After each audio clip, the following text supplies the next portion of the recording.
Bonjour tout le monde. Alors aujourd'hui, nous allons parler de l'algorithme de Karger, qui est un algorithme qui permet de calculer une coupe minimale dans un graphe non orienté. Et c'est un algo probabiliste. Et alors, sa première version qu'on va voir là est pas forcément très efficace, mais elle donne naissance à un autre algorithme basé sur celui-là qui est beaucoup plus efficace que les algorithmes déterministes que vous connaissez, donc basés sur flow maximum, coupe minimale, enfin le théorème de dualité. Voilà. Alors, en entrée, euh, donc en entrée de problème de coupe minimale, donc on se donne un graphe non orienté. Et en sortie, on souhaite donc calculer une coupe minimale de ce graphe.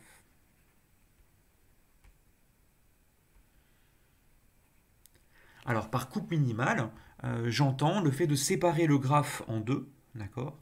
Donc, par exemple, je peux décider de le séparer ici, d'accord. Si je le sépare ici, donc en deux parties, hein, vous avez ces deux sommets d'une part et les autres sommets ici, on voit que on va avoir trois arêtes qui vont de l'une des parties vers l'autre. Donc cette coupe, elle aura comme poids un poids égal à 3.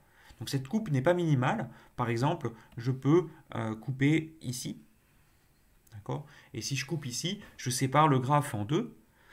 Euh, donc une partie avec 4 sommets et une autre partie avec 4 sommets aussi. Et là, vous voyez qu'il y a deux arêtes qui vont d'une partie à l'autre. Et donc j'ai séparé mon graphe et le poids de cette coupe est de 2 et en fait c'est une coupe minimale dans ce graphe. Alors l'algorithme, il fonctionne comment? On choisit aléatoirement une arête de manière uniforme, donc par exemple celle-là, et ensuite on fait une contraction. Donc en faisant une contraction, cette arête-là disparaît, hein, et on obtient un multigraphe. Donc là, typiquement, bah là, entre ces deux sommets, on a deux arêtes. Et on continue comme ça. Donc par exemple, je peux décider de contracter cette arête-là. Et donc là, ces deux arêtes disparaissent, hein. Voilà, et j'obtiens ce multigraphe ici, où là j'ai deux arêtes. Et puis je peux continuer. Donc je peux contracter. Je choisis des arêtes au hasard et je réalise à chaque fois la contraction. Voilà. Là, je choisis celle-là, je contracte. Voilà. Alors là, j'ai beaucoup de chance. J'ai bien contracté comme il fallait. Et à la fin, en fait, vous voyez qu'ici, il reste plus que deux arêtes entre ces deux super sommets. Et en fait, là, comme j'ai choisi une bonne exécution, ça correspond à une coupe minimale. Alors en procédant comme suit, on ne tombe pas forcément sur une coupe minimale, hein. Par exemple, je peux décider de réaliser ces contractions.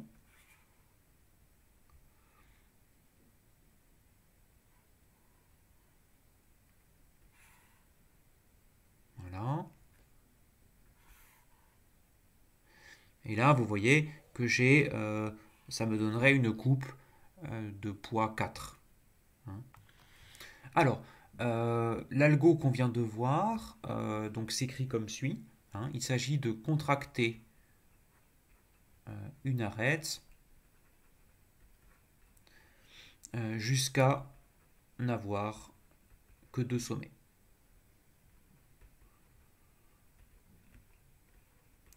Et cette arête-là donc est choisie aléatoirement, hein. Elle est choisie à chaque fois aléatoirement et de manière uniforme.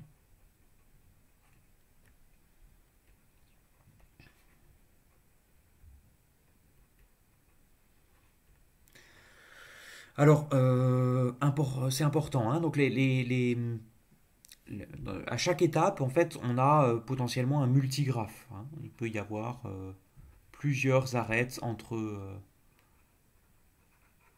plusieurs sommets. D'ailleurs, du coup, en fait, en entrée, on aurait pu prendre un multigraphe au lieu de prendre un graphe. Alors on va maintenant énoncer la propriété importante. Euh, donc on va démontrer que certes l'algo est probabiliste, on ne tombe pas forcément sur une coupe minimale, hein, bien sûr, mais on va démontrer la chose suivante, on va démontrer que la probabilité que l'algo renvoie, euh, une coupe minimale, cette probabilité-là, elle est plus grande que 2 sur n carré, où n est le nombre de sommets.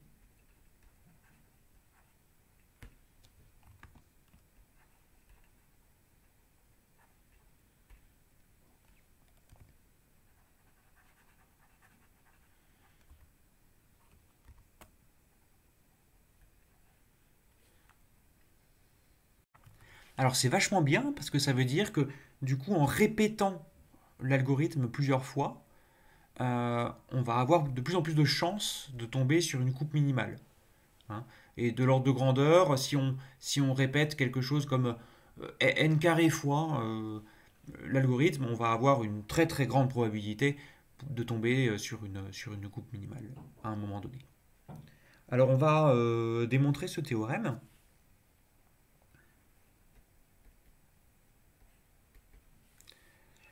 Alors on va poser un peu le décor. Donc on va se fixer euh,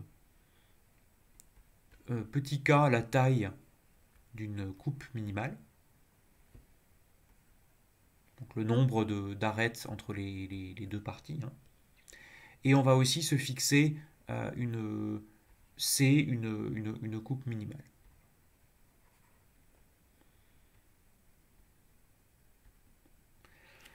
Voilà.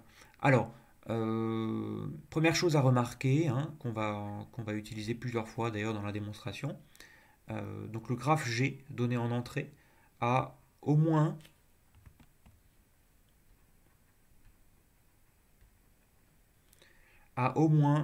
euh, kn sur 2 arêtes.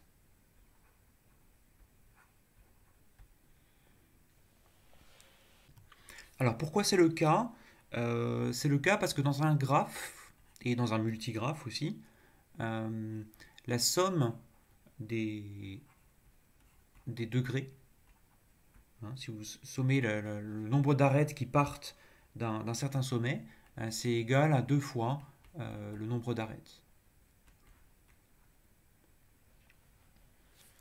Et on sait par ailleurs que les degrés, ici, chaque degré est plus grand ou égal à k.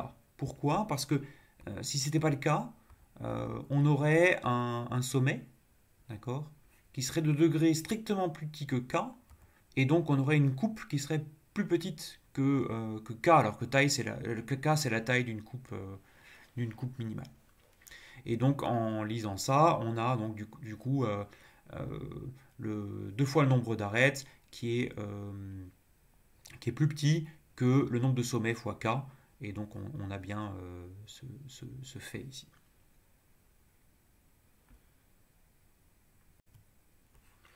Alors, maintenant revenons un peu à notre but. Donc le but, euh, c'est d'évaluer la probabilité que l'algo renvoie une coupe minimale. Alors en fait, on va faire un peu mieux.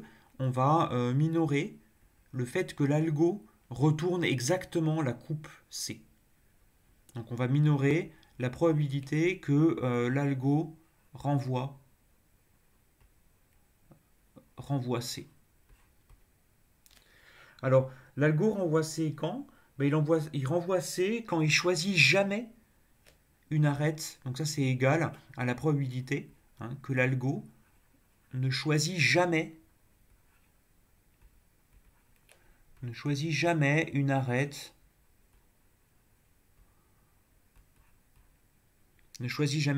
de C. Donc une arête qui sépare les deux parties, hein.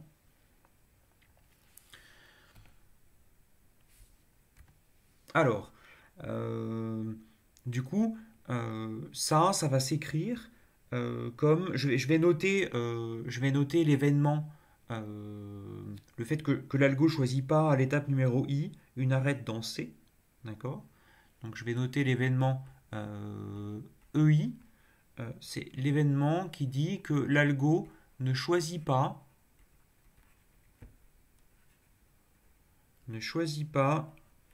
une arête dans C à l'étape numéro I. Donc du coup, cette probabilité-là, elle est égale à la probabilité de d'avoir tous les événements EI en même temps, où I va de 1 à n-2. Il y a n-2 étapes dans l'algorithme. Je supprime une arête, puis une autre, puis... Enfin, pardon, je fusionne deux sommets, puis je fusionne deux sommets, etc. Et puis, comme il y a n sommets, et à la fin, il faut qu'il me reste deux sommets. Donc, du coup, j'ai bien n sur 2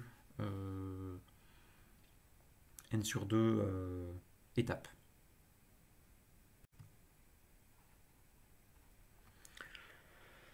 Alors, maintenant, on va évaluer cette probabilité-là. Donc, en fait, cette probabilité-là, elle est égale à la proba d'avoir E1 multiplié par la proba d'avoir E2 sachant E1, multiplié par la proba d'avoir E3 sachant E1 inter E2, multiplié par, et donc le schéma général donc, se termine par multiplié par la proba d'avoir En-2, sachant que les étapes d'avance sont faites, donc de E1 jusqu'à En-3. Alors maintenant, on va calculer les différents termes de ce produit.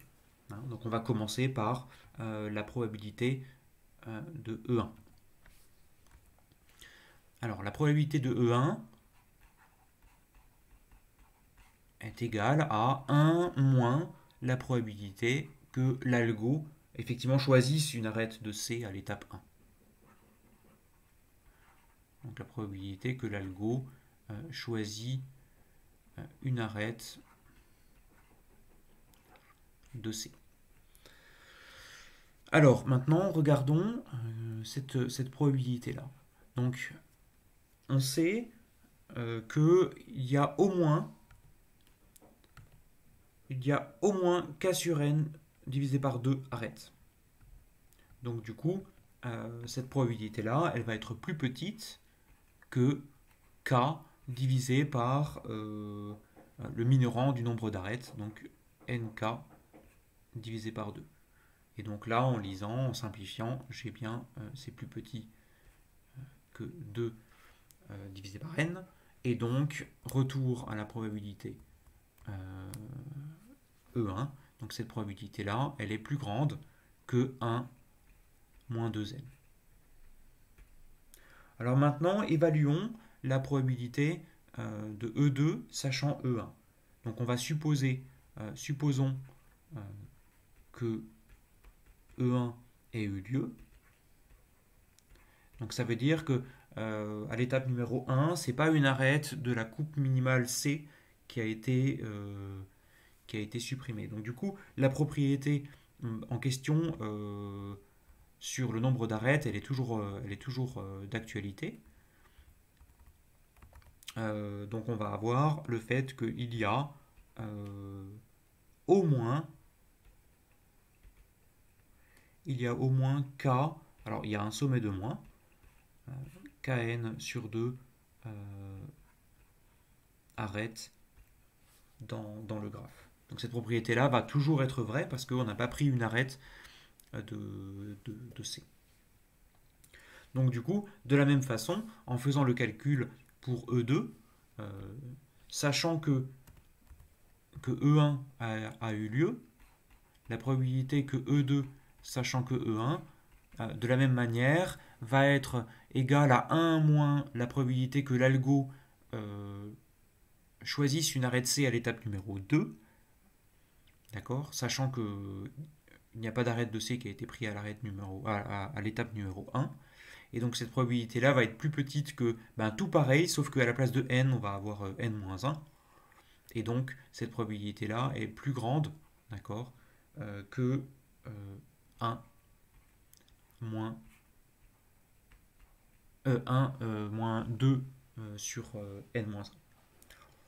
Alors, de manière générale, on va avoir du coup que la probabilité d'avoir EI sachant, euh, sachant qu'il n'y a pas d'arrêt qui a été pris, d'arrêt de C qui a été prise jusque-là, cette probabilité-là va être plus grande que 1 moins 2 sur n moins i plus 1.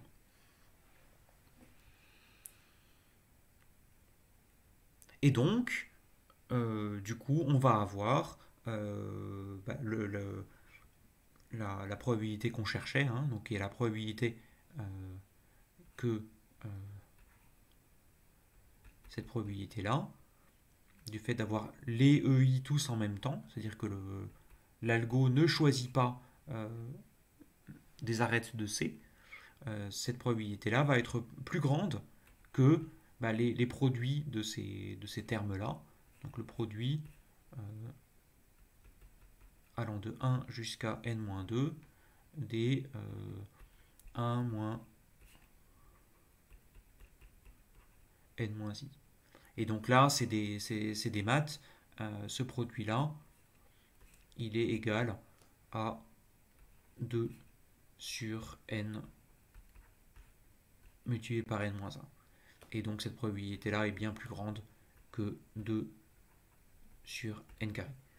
Donc c'est ce qu'il fallait démontrer. Alors c'est chouette. Alors maintenant on va regarder qu'est-ce qui se passe quand on répète l'algo.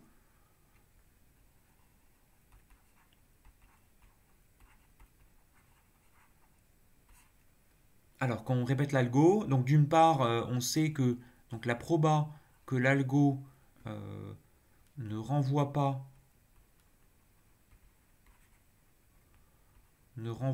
une coupe minimale, cette proba-là, elle est plus petite que 1 moins 2 sur n carré. Alors du coup, si on fait des répétitions, alors, donc si on répète l'algorithme k fois, hein, donc on va avoir la probabilité qu'aucune des k exécutions qu'on suppose indépendantes, ça c'est important. Hein. Si on répète plusieurs fois la même exécution, par exemple, c'est stupide. Enfin, avec les mêmes choix, je veux dire probabiliste, c'est stupide. Donc qu'aucune des cas exécutions indépendantes ne trouve une coupe minimale. Donc cette proba-là, elle va être plus petite que 1 moins 2 sur n carré puissance k.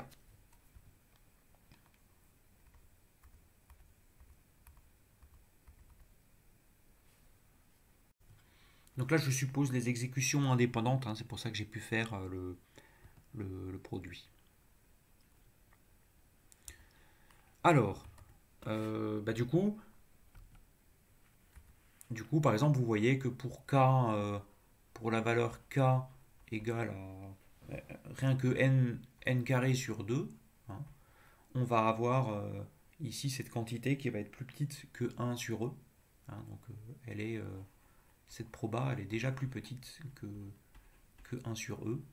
Et donc si j'augmente encore un petit peu plus, vous pouvez vérifier que si je prends k égale par exemple n carré sur 2 multiplié par ln de 1 sur epsilon, et ben je peux rendre je vais rendre cette probabilité plus petite que epsilon. Et donc en donnant epsilon à mon super algo qui vient appeler l'algorithme de Karger, je peux rendre cet algorithme aussi précis que je le souhaite, enfin diminuer la probabilité que l'algo ne tombe pas sur l'algo complet ne tombe pas sur une coupe minimale. Voilà, ben merci et bonne journée.